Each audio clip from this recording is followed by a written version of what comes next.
ሰላም እንዴት ናችሁ? ዛሬ የገናናውንና የሊቀ መላእክቱን የቅዱስ ሚካኤልን ክብረ በዓል እያከበርን እንገኛለን።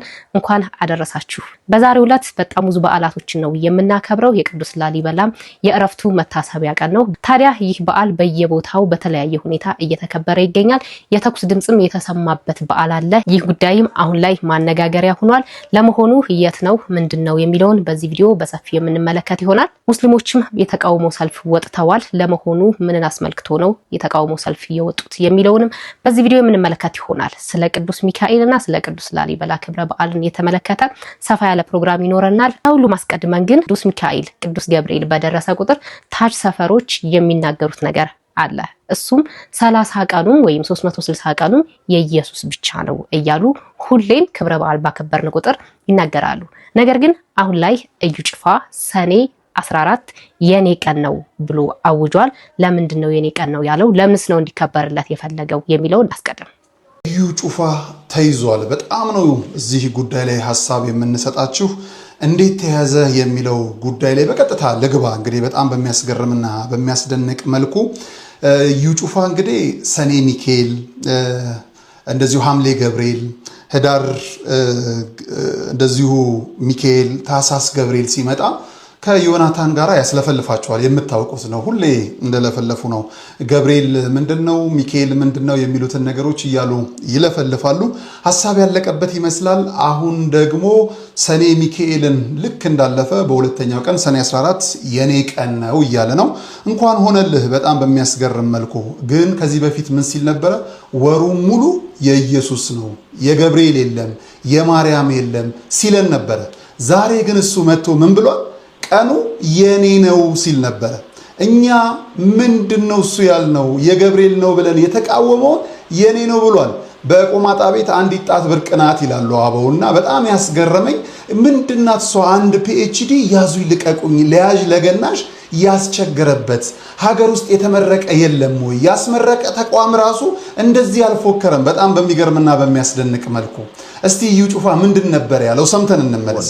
ከፊታችን ሰኔ 14 ዕለተ እሁድ 2018 ዓመተ ምህረት ማለት በሀገር ውስጥና ከሀገር ውጭ የምትገኙ ወዳጆቼ ከኔ ጋር ሰኔ 14 2018 ዓመተ ምህረት በአዲስ አበባ ክራይስት አርሚ ኢንተርናሽናል ቤተክርስቲያን ውስጥ በአካል ተገኝታችሁ በትምህርት ቤት ስነ መለኮት በመማር ቆይቼ አሁን የምመረቅበት ጊዜ ደርሶ ከፊታችን ሰኔ 14 ዕለተ እሁድ እመረቃለሁኝ ማለት ነው። እዩ ጩፋ እንግዲህ በጣም በሚያስገርም መልኩ ይሄንን ብሏልና ከዚህ በፊት አልተመረቀም። እንግዲህ በጣም ያስደንቃል። በሀገራችን የአንድ የተመረቀ ግለሰብ ሳይሆን ብዙ ሺህ ተማሪዎችን ያስመረቀ ተቋም ራሱ እንደዚህ ከበሮ አይመታም። እውነት ነው። አሁን ላይ ይሄ ጉዳይ በጣም ማነጋገሪያ ሆኗል። ፒኤችዲውን ነው ወይም ፒኤችዲውን ነው ልመረቅ ነው ያለው። ነገር ግን ማስተርሱንም እንዳልተመረቀ ራሱን የምንመለከት ይሆናል። ከዛ በፊት ግን ወንድማችን ነጋሽ እንዳለው ምን ነው ይሄንን ያህል ከበሮ አስመታ? ተመርቀህ አታውቅም ወይ? እዚህ ላይ እኔ በራሴ ነው ፕሮድ ያደረኩት። እኔ ራሱ እንደዚህ ከበሮ አልመታሁም ነበርና እሱ በዚህ እድሜው ፒኤችዲን ተመረኩ ብሎ እንደዚህ ከበሮ ከመታ ለኔም አንዴ ከበሮ ላስመታ አስቤያለሁኝ። ምክንያቱም በጣም በልጅነቴ ነው እኔ ማስተርሴን የጨረስኩት። ኢቭን ዲግሪዬንም በጣም በለጋ እድሜ ነው የጨረስኩት። እዛው ዩኒቨርሲቲው በ2 ወርቅ ሜዳሊያ ነው የተመርቄ የጨረስኩት። ሰው እዛው ዩኒቨርሲቲው አንቺማ አትወጪም አይቻልም ምናምን ብሎ ማስተርሴን ማስቀጠረኝ ማለት ነው። ከዛ ማስተርሴንም በጣም ለጋ በሚባል እድሜ በልጅነት የጨረስኩት። ስለዚህ ይሄንም አሳዩልኝ ለሱ ለማለት ፈልጌ ነው። ያው እኔም ቆይቻለሁ ማስተርሴን ከጨረስኩ። ነገር ግን ይሄንን ያህል ከበሮ አልተለቃልኝም። ቤተሰቦቼ እንኳን ሁለቱንም ስመረቅ አልመጡልኝም፣ መተው አላስመረቁኝም እና በዚሁ አጋጣሚ ለኔም ያው እንድታከብሩልኝ ለማለት ፈልጌ ነው። ነገር ግን የኔ ትክክለኛ ከታወቀ ዩኒቨርሲቲ በስነ ስርዓት ነው የተመረኩት። ሪል ነው የኔ። የሱ ግን ሪል እንዳልሆነ ላሳያችሁ። የነብይ እዩ ጩፋ የ3ኛ ዲግሪ ወይም ደግሞ የዶክትሬት ዲግሪ አግባብነት ከህግ አንፃር እንዴት ይታያል? ጠበቃና የህግ አማካሪ አያሌው ቢታኔ እንግዲህ በዚህ 2 ቀን ውስጥ ከፍተኛ መነጋገሪያ የሆነ አንድ መረጃ በተለይም ደግሞ በክራይስት አርሚ ቲቪ ወርልድ ዋይድ በተሰኘ ማህበራዊ ድረገጽ ላይ ነብይ እዩ ጩፋ 3ኛ አሁን 2ኛ ዲግሪን በቲዮሎጂ በሰኔ 14 2018 ስለምመረቅ ሁላችሁም ኑልኝ ብሎ ጋብዞናል ማለት ነው። ከዛ ጋር በተያያዘ ደግሞ በሶስተኛ ደረጃ ሶስተኛ ዲግሪያቸውን ወይም ደግሞ የፒኤችዲ ዲግሪያቸውን እየተማሩና ወደ ማጠናቀቅ ላይ መሆናቸውን ተመለከትን። እንግዲህ ከዚህ ጋር በተያያዘ ጉዳዩ ለወሬ የሚበቃ ባይሆንም ነገር ግን እንዲህ አይነት ጉዳዮች ላይ ከፍተኛ ጥንቃቄ መደረግ ስላለበትና የተሳሳተ መረጃም ከሆነ ሊታረቅ የሚገባ ስለሆነ ይህንን ልሰራ ተገድጃለሁ ማለት ነው። በተለይ በትምህርት አዋጁ አዋጅ ቁጥር 1152/2011 ላይ በተለይ በአንቀጽ 40 ንዑስ አንቀጽ 4 ሐመር ውሃ ላይ ምን ብሎ ያስቀምጣል? ለሶስተኛ ዲግሪ የሚደረግ ቅበላ ሁለተኛ ዲግሪ የተመረቀና ተቋሙ ያስቀመጠውን መስፈርት ማሟላት አለባቸው ይላል ማለት ነው። ከዚያ መመሪያውና ደንቦችን ደግሞ ስንመለከት በጣም በጥብቅ ሁኔታ ከሚመለከቱባቸው ጉዳዮች የማስተርስ ዲግሪ መያዝ ብቻውን ምን አይደለም፣ በቂ አይደለም። ምን ያስፈልገዋል? ከከፍተኛ ትምህርት አግባብነትና ጥራት ኤጀንሲ ይህ የማስተርስ ዲግሪ መረጋገጥ መቻል አለበት ወይም ኦተንቲሳይዝ መደረግ መቻል አለበት ማለት ነው። ስለዚህ አሁን ነብዩ ወይ 2 እና 3 ማስተርስ አለው ወይ ደግሞ አለ የተባለው ነገር አግባብነት በሌለው ሁኔታ ወደ ሶስተኛ ዲግሪ እንዳይሄድ ጥንቃቄ መደረግ መቻል አለበት ማለት ነው። ነገር ግን እስቲ መልእክቱ የተላለፉት መልእክቱ ላይ በፌስቡክ ገጹ ወይ በዚህ በማህበራዊ ሚዲያ ገጹ ላይ የተላለፉ መልእክቶች ላይ ያሉ ክፍተቶችን እንመልከት። የመጀመሪያው ትምህርቱን ከየትኛው ዩኒቨርሲቲ ወይም ኮሌጅ እንደወሰዱ ምን አያደርግም፣ አያመላክትም። አንድ ግልጽነት ስለሚጎድለው ማለት። ሁለተኛ ጽሁፉ ላይ ምክትል ፕሮፌሰር ተብሎ ነው የተገለጸው። ምክትል ፕሮፌሰር የሚባል ማዕረግ አለ? እኔ አላውቅም። እንግዲህ የምታውቁ ከሆነ እናንተ በታች ኮሜንት ሊንክ ላይ አስቀምጡልኝ። ይህ ምክትል ፕሮፌሰር የተባለው ሰው ማን ነው? በምን ደረጃ ነው ፕሮፌሰርነቱን ያገኘው? ምንድነው ዕውቀቱ የሚለውን ነገር ምን ማድረግ አለብን ማለት ነው፣ ማወቅ መቻል አለብን ማለት ነው። ሌላው የዶክትሬት ዲግሪ ወይም ሶስተኛ ዲግሪ ለማስተርስ ያልተገለጸው ተቋም ዕውቅና አለው ወይስ የለውም የሚለው ነገር መታየት አለበት።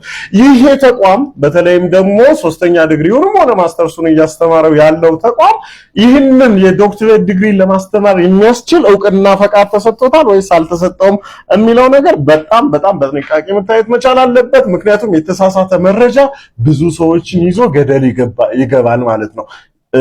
ማስተርስ ዲግሪ ደግሞ በከፍተኛ ጥራትና ምናምን ባለስልጣን ያልተረጋገጠ እንደሆነ ተበልተሃል ማለት ነው። መረጃዎቻችንን እየተከታተልን እናያለን። እንግዲህ ስህተትም ካለ ይህንን ስህተቱን እንዲያርም አሊያም ደግሞ ለዚህ ቪዲዮ አይ እንዲህ ነው የሚለውን ነገር ምላሽ እንዲሰጠው ለሚመለከተው አካል እንዲደርስ ኮፒ ሊንክ፣ ሼር፣ ሪፖስት አድርጉ። አመሰግናለሁ። እንደሰማችሁት ነው። ይህ ሰው ማስተርሱን የት ነው የተማረው? ፕላስ ደግሞ እየተማረ እንዳለም ነው ተገልጾ የነበረው። አሁን ባንዴ ፒኤችዲውን እየተማረ እንዳለና ምክትል በጣም ያሳቀኝ ፓርቲ ነው። ምክትል ፕሮፌሰር የሚባል የለም ሲጀመር። አሲስታንት ወይም ረዳት ፕሮፌሰር ነው የሚባል፣ ገና ፕሮፌሰር ያልሆነ ሰው ማለት ነው። አሲስታንት ወይም ረዳት ነው ተብሎ የሚጠራው እንጂ ምክትል ፕሮፌሰር ብለዋል። ለማንኛውም ይሄ ጉዳይ በጣም እያነጋገረ ነው ያለውን ሰውን። ያው በዚህ ጉዳይም ማጭበርበር፣ ያው ሁሌ ማጭበርበር ስለሆነ እነሱ ጋር በዚህ ጉዳይም ሊያጭበረብሩ ነው የሚመስለው። ለማንኛውም ተመርቀህ አታውቅም እንዴ? እንደው ምን ነው ያዙ ልቀቁኛል፣ ለያዥ ለገናዥ አስቸገርክ ብለዋል ብዙዎቹ በኮሜንት ላይ እንደገለጹት ማለት ነውና እናንተ በዚህ ጉዳይ ላይ ምን ሐሳብ አስተያየት አላችሁ? እኔም ባይዘወይ ዩኒቨርሲቲው ላስተምርሽ ብሎኝ ነበር እምቢ ብዬ እባክሽ ተይ ብዬ ለተለምኜ አይሆንም ብዬ ነው ትቼው የወጣሁትና እንደዚህ ከሆነ ብማር ኑሮ እያሰብኩ ነበር እኔም። ኤኒዌይስ ይሄ ነገር በጣም ብዙዎች እያነጋገረ ስለሆነ እናም እንደው ይህንን ያህል ያስደነፋል ወይ? እንደው መመረቅ ቢሆን እንኳን እንደው ሪል እንኳን ቢሆን ይህንን ያህል እንትን ይላል ወይ? እኛም በዚህ ልክ አልደነፋንም ለማለት ያክል ነው። እሺ፣ በሌላኛው ቪዲዮ ስናቀና ደግሞ ቅዱስ ቁርባኑን ወይም የጌታችን እራት እንዴት እየተቀበሉ እንዳለ እንመልከት። ይሄንን ቪዲዮ ከመቼውም ጊዜ በላይ ኮፒ ሊንክ፣ ሼር፣ ፖስት እያደረጋችሁ በዚህ የጨለማው ዓለም ውስጥ ለሚገኙ ሰዎች ብርሃን እንዲገለጥላቸው አንድ ትምህርት እንሰጣቸዋለን። ቅዱስ ጳውሎስ አትሳቱ፣ እግዚአብሔር ፈጽሞ አይዘበትበትም ብሎ ይናገራል። በዚህ ልክ እግዚአብሔር ላይ የሚቀልዱና የሚዘብቱ ሰዎች በጊዜያችን ተፈጥረዋል። ይሄንን ፈሊጥ ያመጡት እንዴት ነው መናፍቃኑ? ከዚህም በፊት ጥምቀት አያድንም፣ ከዚህም በፊት ስጋው ደግሞ ለምሳሌ ነው እንጂ አማናዊ አይደለም እያሉ ይናገሩ ነበርና ሰዎች ግን መጽሐፍ ቅዱስን መመርመርና መጠየቅ ጀመሩ። ጥምቀት ልጅነትን የሚያሰጥ ነው እንጂ ምሳሌያዊ ነገር አይደለም ብሎ መጠየቅና ማስጨነቅ ሲጀምሩ ሰዎቹ ላለማጣት ምን አደረጉ? ምን ፈሊጥ አመጡ? በውሃ መጥመቅን ምዕመናንን እያነሱ ከውሃ እየዘፈቁ ዝም ብሎ መንፈስ ቅዱስን ተቀብላል እያሉ ማጃጃል ጀመሩ። እቺ ጥያቄ ስለተነሳች ምዕመናኑ ከቤታቸው ፈልሶ ወደች ቤተክርስቲያን እንዳይመጡ በፈሊጥ ውሃ ውስጥ እየነከሩ ጥምቀት ነው እያሉ ማስቀረት ጀመሩ። ከጊዜ በኋላ ደግሞ ሰዎች መጠየቅ ጀመሩ። ስጋዬን ያልበላ ደሜን ያልጠጣ የዘላለም ሕይወት የለውም ይላል እኮ መጽሐፍ ቅዱስ ብሎ መጠየቅ ሲጀምሩ ምሳሌያዊ ነው መታሰቢያ ነው የሚለው አስተምሯቸው እንደማያዋጣቸው አወቁና ምን ማድረግ ጀመሩ? ዳቦና ወይን አዘጋጅተው ይሄ የኢየሱስ ክርስቶስ ስጋና ደም ነው ብለው በዚህ ልክ ደግሞ ምዕመኑን ማታለል ጀመሩ። እነዚህ ሁሉ ድርጊቶች የተፈጠሩት ከምዕመናኑ ጥያቄ ነው እንጂ እነሱ መጀመሪያውኑ በዚህ ነገር አምኖበት አይደለም። ጥምቀት ማጥመቅም የጀመሩት ምዕመናኑ ስለጠየቁና ወደዚህ ፈልሰውባቸው እንዳይመጡ። አሁን ደግሞ እንደምትመለከቱት ዳቦ ቆርሰው ወይን ቀድተው ይሄ የክርስቶስ ስጋና ደም ነው ብሎ መስጠት የጀመሩት ደግሞ መጽሐፍ ቅዱስ ጋር እንዳይጋጩና ምዕመናኑ ለሚጠይቁት ጥያቄ የህሊና ረፍት እንዲያገኙ ዝም ብሎ በዚህ ልክ ምዕመኑን ማታለል ጀመሩ። የእነዚህ ሃይማኖት መሪዎች ቀስ ብለን እንጨምራለን፣ እያየን እናሳድጋለን፣ የምዕመኑን ፍላጎት እያየን እናሟላለን የሚሉ ዘባቾች፣ ክርስቶስን እግዚአብሔርን የማይፈሩ አሳቾች፣ የዲያብሎስ መጋለቢያ ፈረሶች ናቸው በዚህ ጨለማ ውስጥ የምትገኘው። ይሄን ሁሉ ነገር የሚያደርጉላችሁ ከዛ ቤተክርስቲያን ወጣችሁ ከመጽሐፍ ቅዱስ ጋር ተጋጭታችሁ መጽሐፍ ቅዱስ ላይ እኮ እንዲህ ይላል፣ መጽሐፍ ቅዱስ ላይ ያለው ነገር ደግሞ ኦርቶዶክስ ቤተክርስቲያን ውስጥ ነው ያለው ብላችሁ እንዳትመጡ ስጋው ደግሞ ነው እያሉ ዳቦ ቆርሰው ወይን ቀርተው መስጠት ጀመሩ። ጥምቀቱን ደግሞ ዝም ብሎ ውሃ ነክረው የክርስቶስ ልጅ ነው የክርስቶስ ልጅ ሆናል ማለት ጀመሩ። ስለዚህ በዚህ ልክ አትታለሉ፣ እያታለሏችሁ ነው። እናንተ ወጣችሁ ወደ አማናዊት ቤተክርስቲያን እንዳትመጡ፣ ወደ ክርስቶስ መንጋ እንዳትቀላቀሉ መጽሐፍ ቅዱስ ላይ ያለውን ነገር ሳያምኑበት እናንተ ስላላችሁና ፈልሳችሁ ወጣችሁ ወደ ቅድስት ቤተክርስቲያን እንዳትመጡ ለእናንተ ያዘጋጁት ወጥመድና የማባበያ የማቆያ ዘዴያቸው ነው። ስለዚህ መናፍቃን በዚህ ልክ ተረድታችሁ ትክክለኛው አማናዊው የክርስቶስ ስጋና ደም ደሙ የሚቀዳባት ስጋው የሚፈተትባት እውነተኛ የመንፈስ ቅዱስ ልጅነት የሚያሰጥ ጥምቀት ያለውን በዚህ ቤተክርስቲያን መሆኑን አውቃችሁ ከዚህ ጨለማ ህይወት አምልጣችሁ ብርሃን ወደ ሆነች ወደ ቅድስት ቤተክርስቲያን እንድትመጡ ጥሪ እናስተላልፋለን። በዚህ ልክ ሰውን ባታታልሉ፣ እግዚአብሔር ላይም ደግሞ በዚህ ልክ ባትዘብቱ እናንተ መናፍቃን መልካም ነው፣ ኋላ መጨረሻችሁ አያምርም። እውነትን እንዳልያዛችሁ ሐሰተኛ መንገድ ላይ እንደቆማችሁ አውቃችሁ ካፈርኩ አይመለሰኝ ብላችሁ የሰይጣን መጋለቢያ ፈረስ ሆናችሁ ህዝቡንም ለገሃነመ እሳት የምትማግዱ እናንተ ፓስተር ነን የምትሉ ሰዎች ብታርፉና ወደ ልቦናችሁ ተመልሳችሁ የልቦናችሁን ትዕቢት አጥፍታችሁ በትህትና ሆናችሁ ወደ ቅድስት ቤተክርስቲያን ብትቀርቡና ብትጠመቁ መልካም ነው። አሜን። ቃለ ሕይወትን ያሰማልን ዲያቆን ሲራክ። ለዚህ ነው ከድቅድቁ ጨለማ ወጥታችሁ ኑ በብርሃኑ ተመላለሱ እያልናችሁ ያለነውና ጆሮ ያለው ይስማ፣ ልብ ያለው ልብ ይበል ነው የሚለው። ስለዚህ ስሙ፣ ልብ በሉ። ሌላኛው እጅግ በጣም የሚያስቅ ቪዲዮ አንድ ቪዲዮ ልጋብዛችሁና የቅዱስ ሚካኤል ክብረ በዓል እንዴት እንደተከበረ በተለያዩ ቦታዎች እናያለን።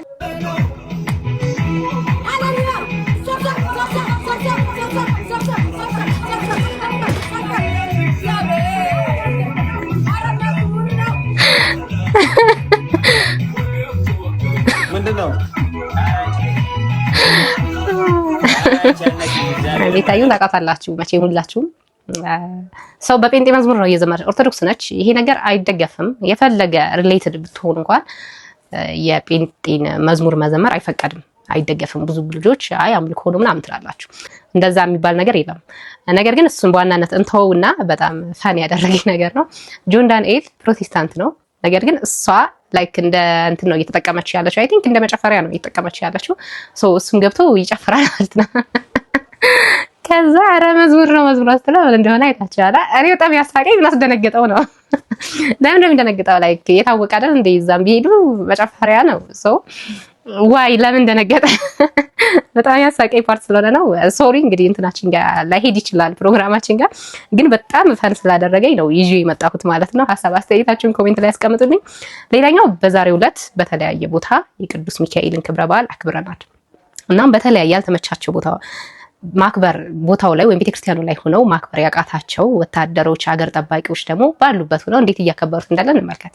ነገኛው እንኳን አደረሳችሁ። በዚህ አጋጣሚ ለሰኔ ሚካኤል ትልቅ በዓል እኮ ነው።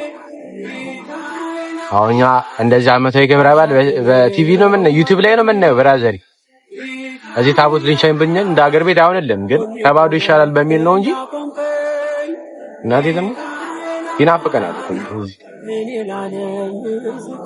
በተለይ ግንቦት አንድ ለትዬ ማርያም ለለታ ልጆች ትልቅ ባለው ለኛ ለለታ ልጆች ግንቦት አንድ ሚካኤል ይጠብቃ ምናምን ሳደጎኛል። ነገ በስምሽ ምን ላድርግልሽ? ኧረ ጧፍ አብሩልኝ በእውነት ለሀገሩ ያውቀው ጧፍ አብሩልኝ፣ ይመቸኛል። ብታስገቡልኝም ሻማም ደስ ይለኛል።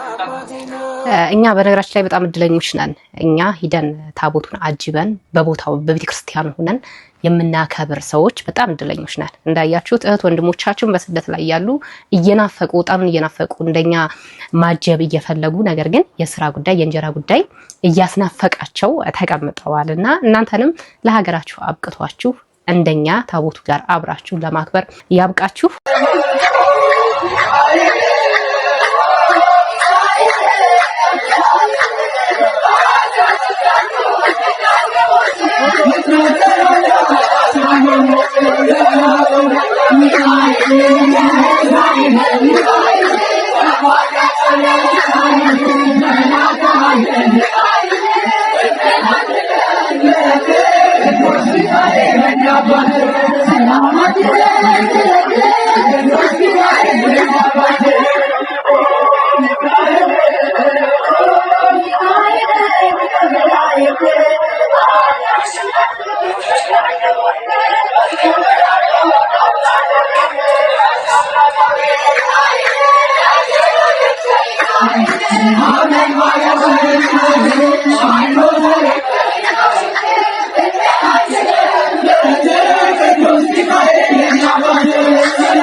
ቅዱስ ሚካኤል በሮ ይድረስልን። ለተጨነቅነው ለኛ፣ ለከበደን ለኛ፣ እምጥ ንግባ ስምጥ ንግባ ለማናውቀው ለኛ፣ ለደከመን ለኛ ለቅዱስ ሚካኤል በሩ ይድረስልን። በፊታችን የቆመውን አጋንንትን ያሳፍርልን። አላስኬድ ያለን አንቆ ያዘንን ደም የሚያፈስሰንን ይሄንን አጋንንት ከእግሮቻችን በታች ይቀጥቅጥልን። አሜን። የቅዱስ ሚካኤል በረከት በሁላችንም ላይ ይደር።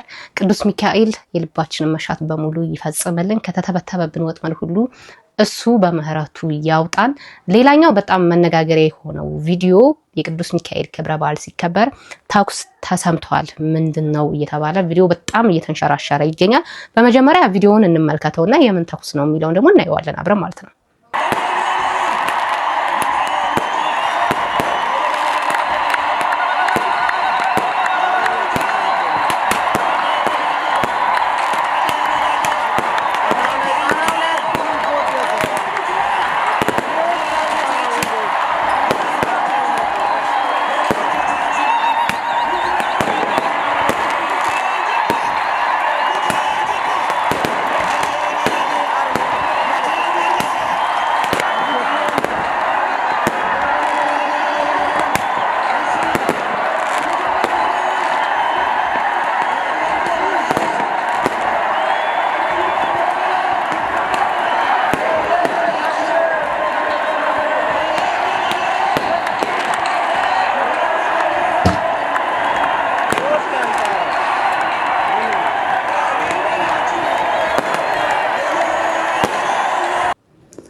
እዚህ ላይ እየተተኮሰ ያለው ርችት ነው ወይም የደስታ ነው።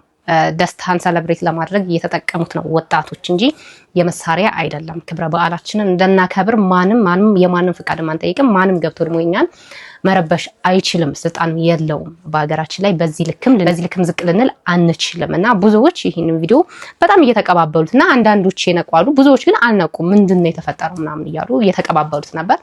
ደስታ ነው። ክብረ በዓል ሲከበር የደስታ መግለጫ የተጠቀሙት የርችት ድምጽ ነው እንጂ የመሳሪያ ድምጽ አይደለም። ሌላኛው ብዙዎችን እያነጋገረ ያለው ይሄኛው የሙስሊሞቹ ሰልፍ ነው። እናዳምጠው። እስልምናችን የህልውናችን ጉዳይ ነው። የህልውናችን ጉዳይ ሊበላለፈና ወጪ በርጊዳታ ሊበላለፈና ተበኒ በርጊዳታ ጉባል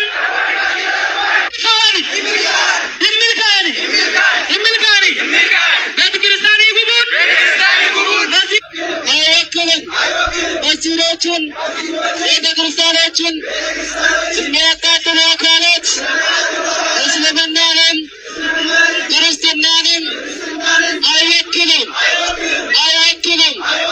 ኢትዮጵያ የሁሉም ሃይማኖት ሀገር ናት። ኢትዮጵያ ሀገር ናት። እስላም ሰላም ነው። ሰላም ነው።